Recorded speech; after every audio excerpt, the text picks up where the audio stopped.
Before I talk about the Atlanta Falcons, I'm going to go ahead and say this. I didn't watch the Seahawks-Atlanta Falcons game because I already knew what the outcome was going to be at the end of the game. Instead, I watched the Buffalo Bills and Bengals game, which was 10 times better than that. But that's a whole nother episode, so let's talk about the Atlanta Falcons and for who they are and what we thought they were.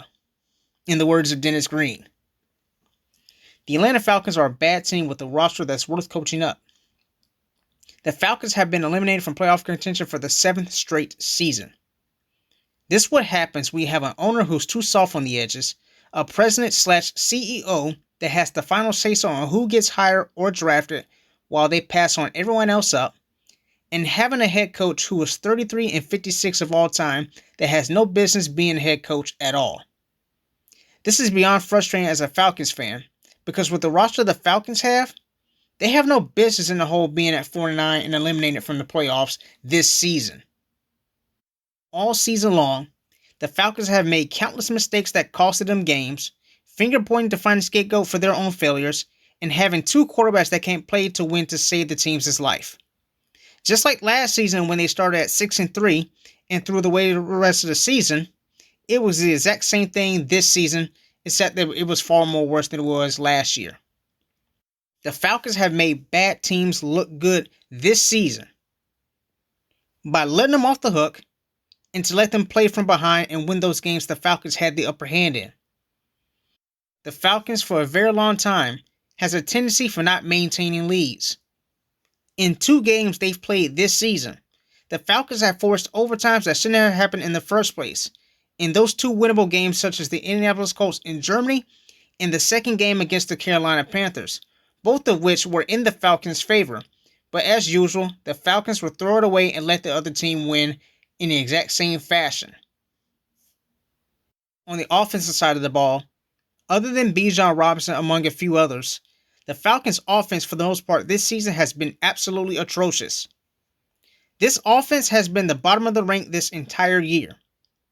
The quarterback debacle between Kirk Cousins and Michael Penix Jr. has been the bane of this offense this season, as we don't know what holds for the 2026 season. Kirk Cousins is not the guy, neither is Michael Penix Jr., as both quarterbacks have injury-related issues that plague this team. Penix will be out of commission for much of next year from the latest ACL injury, and Kirk Cousins will probably call it a career in the next few months, which leads the Falcons to search for answers at quarterback for the next couple of months going into this upcoming offseason. As far as the offensive skilled players, Bijan Robinson has played his heart out this entire year, and Drake London has been really good till he got injured. They still got Chris Lindstrom. Matthew Bergeron is still really good. Kyle Pitts is not that tight end that we thought he was. He's just another guy. The last 2 seasons, Kyle Pitts has looked lost than ever. So, I think Kyle Pitts is going to be going to another team next season. So don't be surprised if Kyle Pitts leaves Atlanta, because it might happen. The same thing with Darnell Mooney. He's a waste of space too, because ever since we came back from injury, he's nothing but screwing up for this offense.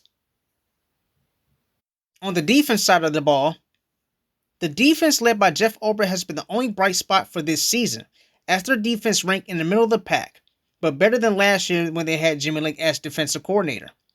Both Jalen Walker and James Pearce Jr. have been playing really well in their rookie campaigns, as Xavier Watts and Billy Bowman Jr. were exceptional pieces to their secondary alongside Jesse Bates and A.J. Terrell. Their defense ranks 3rd in sacks in the NFL. However, for the last couple of games this season, the defense has taken a step back and letting opposing offenses get chunks of yards and easy first downs.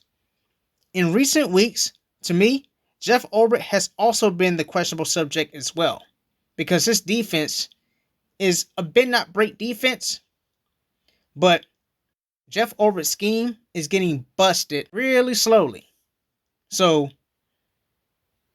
I guess that's about it for the defense. The defense has been the best part of the Falcons season. The rest of it is just history. All right, let's go ahead and close this thing out. The Falcons have made their bed, and now they have to clean the sheets and possibly blow this entire experiment up for what the Falcons have currently.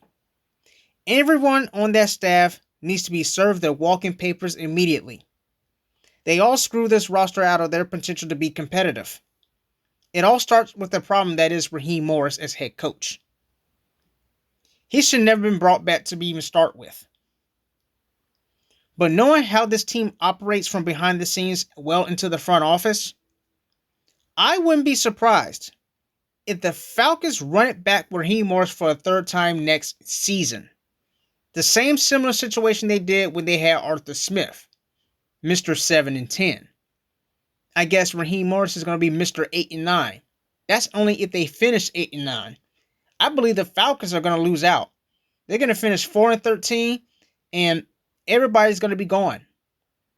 This whole team needs a reset. Nothing is good on this team right now. The Atlanta Falcons are who we thought they were. A whole bunch of sellouts. They can't even sell out their entire stadium. That stadium has been open for 8 years, and they cannot fill it up at any capacity. Even longtime season ticket holders stopped showing up because this team is downright terrible. That's going to be it for this NFL edition of the Eli Speaks Show.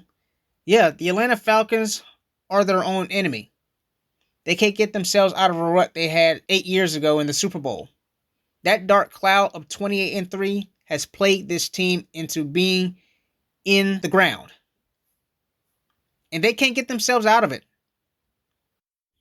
Raheem Morris should have been given the axe last season when they threw that season away. He should have never got another chance to begin with.